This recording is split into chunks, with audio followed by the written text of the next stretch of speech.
الحمد لله نحمده ونستعينه ونستغفره ونؤمن به ونتوكل عليه ونعوذ بالله من شرور أنفسنا ومن سيئات أعمالنا ونعوذ بالله من شرور أنفسنا ومن سيئات أعمالنا ونعوذ بالله من شرور أنفسنا ومن سيئات أعمالنا من يهده الله فلا مضل له ومن يضلله فلا هادي له وأشهد أن لا إله إلا الله وحده لا شريك له وأشهد أن سيدنا وشفيعنا ومولانا محمدا عبده ورسوله صلوات الله تبارك وتعالى عليه وعلى آله وأصحابه وبارك وسلم تسليما كثيرا.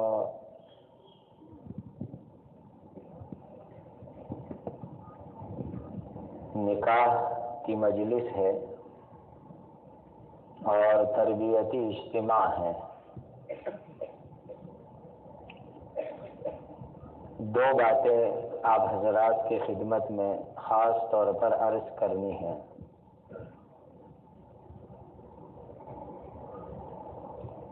حضرت فدائے ملت مولانا سید اسعد مدنی رحمۃ اللہ تعالی علیہ کے زمانے میں جمعیت علماء ہند نے ایک بہت اہم اور ضروری تحریک چروڑ مومنٹ شروع کی تھی. اس کا نام ہے اصلاح معاشرہ، جس کو ہم گجراتی میں کہتے ہیں سماج سدھارنا. اس کا میننگ یہ ہوتا ہے کہ مسلمانوں کے سماج میں شادی، منگنی، انتقال، پیدائش کا دن، غیر مسلموں کے تہوار، ان موقعوں کے اوپر جو شریعت کے خلاف کام ہوتے ہیں اس سے مسلمانوں کو بچانا.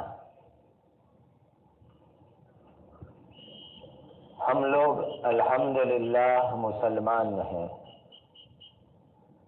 مسلمان کو شادی بیاہ بھی نبی کریم صلی اللہ علیہ وسلم کے طریقے کے مطابق کرنا چاہیے. ایک چھوٹا سا واقعہ میں آپ کو سناؤں. سب سے پہلی شادی کا، سب سے پہلے انسان ہے حضرت آدم علیہ السلام، اور ان کی بیوی ہے حضرت حوا رضی اللہ تعالی عنہا. یہ جنت میں رہتے تھے اور جنت کے اندر سب سے پہلی ان کی شادی ہوئی. یہ سمجھو کہ انسانوں میں سب سے پہلا نکاح حضرت آدم کا اور حضرت حوا کا ہوا، اور وہ جنت میں ہوا. اور آپ جانتے ہیں کہ جنت ہر چیز وہاں موجود ہے، لیکن مفسرین نے یہ روایت نقل کی ہے کہ جب حضرت آدم کا حضرت حوا سے نکاح ہوا تو جنت میں نکاح کے لیے کوئی میرج ہال، شادی کے لیے کوئی منڈپ، شامیانہ بالکل بنایا نہیں گیا. اس کے لیے انوائٹیشن کارڈ، کنکوتری، دعوت نامے چھپوائے نہیں گئے. اس کے لیے کوئی بڑے باورچی کو، بہت بڑی کوکنگ کمپنی کو کھانے کا پکانے کا کانٹریکٹ نہیں دیا گیا. کوئی میوزک، ڈھولک بجانے والی پارٹی کو، کسی بینڈ کو بلایا نہیں گیا، حالانکہ جنت میں میوزک بھی ہوگا اور جنتی لوگ میوزک سنیں گے بھی انشاءاللہ، لیکن اس نکاح میں نہ میوزک آیا نہ بینڈ واجے آئے۔ جنت کے اندر ایک سے ایک عالیشان ہال ہے، لیکن اس نکاح کے لیے کوئی میرج ہال بک نہیں کیا گیا۔ اللہ تعالیٰ چاہتے تو کروڑ انسان اور فرشتوں کو اس نکاح کی دعوت کے اندر بلاتے، لیکن کسی کو بلایا نہیں گیا۔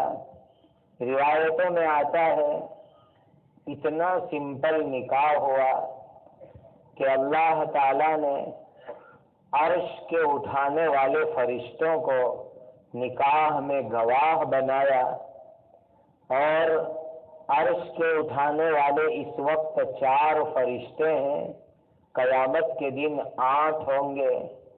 ان 4 فرشتوں کو گواہ بنا کر کے اللہ تعالیٰ نے خود نکاح پڑھایا، اور نکاح میں ارشاد فرمایا یا حملت عرشی و ملائکتی، اے میرے عرش کے اٹھانے والوں، اے میرے فرشتوں، تم گواہ رہنا، انی تزوجت امتی حواء مع عبدی آدم او کما قال، میں نے اپنی بندی حوا کا نکاح اپنے بندے آدم کے ساتھ کروا دیا۔ ایک دم سادہ سمپل نکاح اللہ تعالیٰ نے جنت کے اندر کروایا۔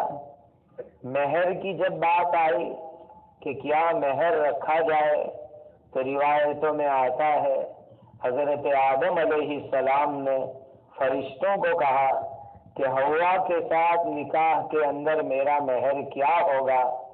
فرشتوں نے اللہ تعالیٰ کو سوال کیا اور سوال کر کے بتلایا ان تصلی علی حبیبی محمد صلی اللہ علیہ وسلم 3 مرات وفی روایت 21 مرات۔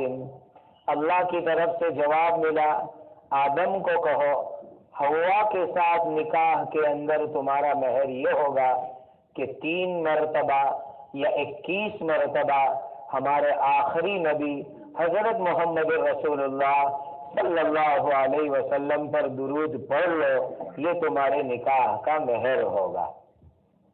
اتنا سادہ سمپل نکاح جنت کے اندر اللہ تعالیٰ نے کروایا۔ یہ نکاح ہمارے لیے ایک نصیحت ہے۔ اتنے بڑے تربیتی اجتماع سے آپ سب حضرات یہ نیت لے کر کے جائیں کہ انشاءاللہ ہم بھی سمپل نکاح کریں گے۔ کہیے انشاءاللہ کہ سادے سمپل نکاح کریں گے۔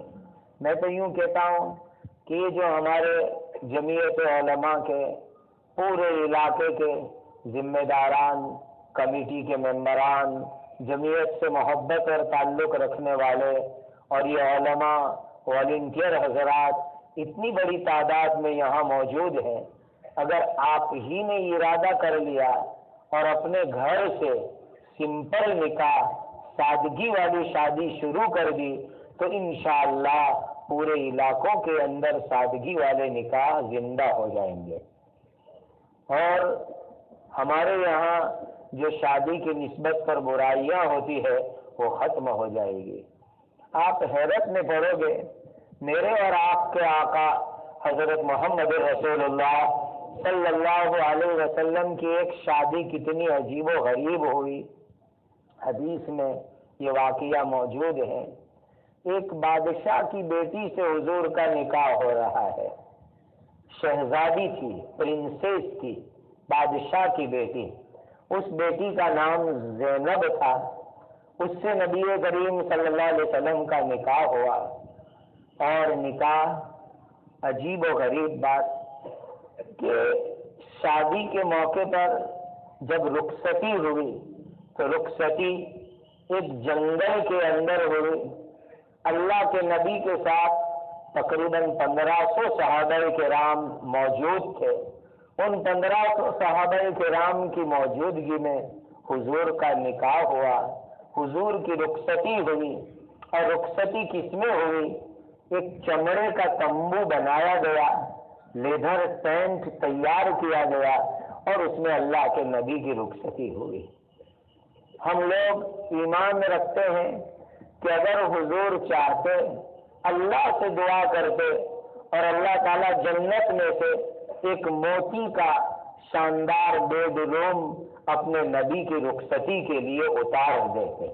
ہمارا ایمان ہے خدا اتار سکتے تھے، لیکن حضور نے اللہ سے دعا نہیں کی کہ اللہ تیرے نبی کی رخصتی کے لیے جنت میں سے موتی اور ہیرے کا کوئی محل اتار دو۔ چمڑے کا تمبو، لیدر ٹینٹ اور اس میں نبی کی رخصتی ہو رہی ہے۔ میرے مسلمان بھائیوں، آج ہم شادی کے بعد دلہا دلہنوں کو ایک نئی بیماری ہمارے یہاں آ گئی، 5 اسٹار 7 اسٹار ہوٹلوں میں پہلی رات کے لیے بھیجتے ہیں۔ کتنی بری بات، جس میں ایک رات کا 15 20 25 ہزار روپے کا کرایہ۔ ہمارے حضرت مفتی احمد خان پوری صاحب دامت برکاتہم العالیہ فرمایا کرتے ہیں کہ یہ ہوٹلوں کے جو روم ہوتے ہیں، ان روم کے اندر کبھی کسی نے زنا کاری کی، شراب پی، تو اس کے برے اثرات اس ہوٹل کے روم میں موجود ہوتے ہیں۔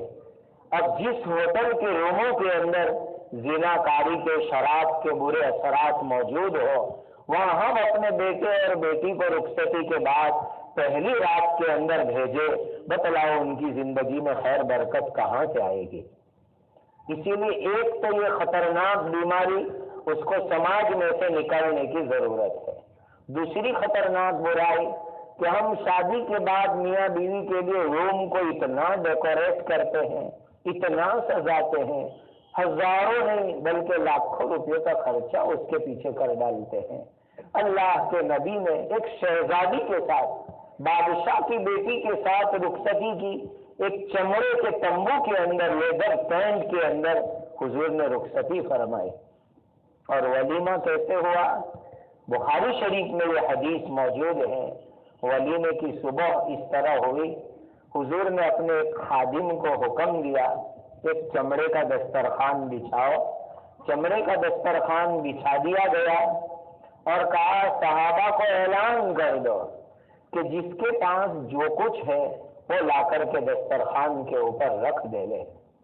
سفر واپسی کا تھا، اس لیے لوگوں کے پاس جو بچا کچا تھا، کسی کے پاس پنیر کے ٹکڑے تھے، کسی کے پاس گھی تھا، کسی کے پاس ستو تھا، ایسی چیزیں جو بچی کچی تھیلے کے اندر تھی، وہ لوگوں نے لا کر کے رکھ دی اور 1500 صحابہ نے ایک ایک لقمہ اس نیت سے کھایا کہ یہ ہمارے نبی کا ولیمہ ہو رہا ہے۔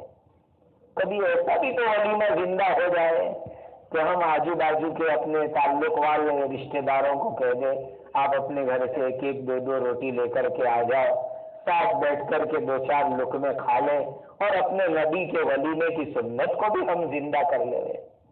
حضرات، شادیوں کے نام کے اوپر جو آج فضول خرچی ہو رہی ہے، اس کو ختم کرنے کی ضرورت ہے۔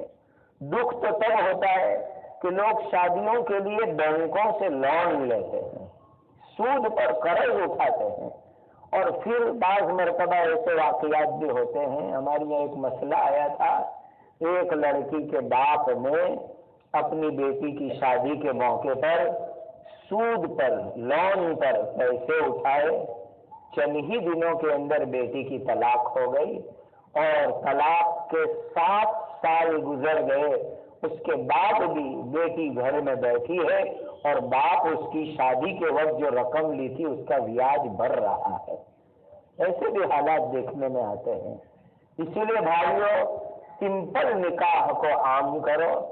نبی کریم صلی اللہ علیہ وسلم نے وعدہ فرمایا، ان اعظم النکاح برکتاً ایسرہ مؤونہ، سب سے زیادہ برکت والی وہ شادی ہے جس کے اندر مشقت تکلیف کم سے کم ہوئے، کم خرچہ کرو تو انشاءاللہ شادیوں میں بڑی خیر و برکت ہوگی۔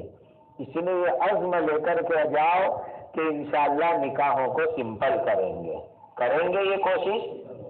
اور جو حضرات صورت میں تربیتی اجتماع میں موجود تھے ان کو ایک بات معلوم ہوگی کہ میں نے اسی موضوع پر جب وہاں پر بات کی تو میں نے ایک جملہ اپنی عادت کے مطابق یہ کہا کہ بھائی شادیوں میں ہمارے یہاں مرد عورت سب آپس میں بے پردہ ہو کر کے ملتے جلتے ہیں، اور ایک ایک شادیاں نہ جانے کتنے گناہوں کا ذریعہ بنتی ہے اور شادیوں کی برکتیں ختم ہو جاتی ہے۔ مرد عورت آپس میں مکس ہوتے ہیں تو یہ مکسنگ کا گناہ یہ بھی بڑا خطرناک گناہ ہوتا ہے۔ تو پیچھے حضرت مولانا سید محمود مدنی صاحب دامت برکاتہم العالیہ نے لقمہ دیا کہ ساتھ میں یوں کہو کہ مکسنگ بھی ہوتی ہے فکسنگ بھی ہوتی ہے۔ تو وہی بات میں آپ کو دہراؤں کہ جب شادیوں میں اس طرح بے پردگیاں ہوگی، مرد عورت آپس میں مکس ہوں گے، تو پھر اس کے اندر بہت سے رشتے بھی طے ہو جایا کرتے ہیں، غلط ناجائز حرام کاموں کے، چاہے آگے اس شادی ہو نہ ہو، لیکن حرام تعلقات کے رشتے بھی بڑے طے ہو جاتے ہیں۔ تو بہرحال اس طرح فضول خرچیاں شادیوں کے اندر ختم کرو، اور میں آپ کو یہ مشورہ دوں کہ مثلا آپ نے 5 لاکھ روپے خرچ کرنے کا شادی میں ارادہ کیا، تو 5 لاکھ روپے کا ایک پلاٹ لے کر آپ اپنی بیٹی کو ہدیہ دے دو۔ نواسے نواسیاں بھی یاد کریں گے کہ نانا نانی نے ہمارے لیے ایک پلاٹ خرید کر کے دیا تھا، ایک فلیٹ خرید کر کے دیا تھا۔ جتنا خرچ ہم شادی میں کریں وہ ان کے فیوچر اور بھوشیہ کو ڈیولپ کرنے کے اندر لگائیں۔ ایک درخواست تو آپ سے یہ، دوسری ایک خاص درخواست اس موقع پر آپ سے کروں گا، وہ یہ کہ آج کل ہو یہ رہا ہے کہ نوجوان لڑکے لڑکیاں جنرلی ماں باپ کے کنٹرول میں رہتے نہیں ہیں۔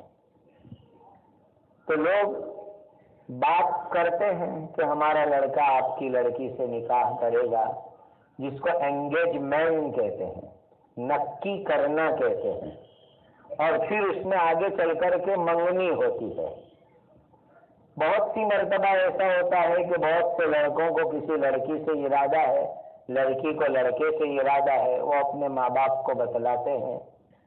تو انگیجمنٹ نکی ہونے کے بعد بہت سے ماں باپ خود جان بوجھ کر کے دونوں کو آزادی دیتے ہیں کہ بھئی اب تو ان کی منگنی ہو گئی، انگیجمنٹ ہو گیا، بات نکی ہو گئی، دونوں کو گھومنے جانے دو، پھرنے جانے دو، بات چیت کرنے دو، موبائل پر نیٹ پر چیٹ کرنے دو۔ ماں باپ خود یہ کام کرنے دیتے ہیں، اور جہاں ماں باپ خود بات نہیں کرنے دیتے تو وہ لڑکے لڑکی چپ چاپ ایسے کام کاج کرتے ہیں۔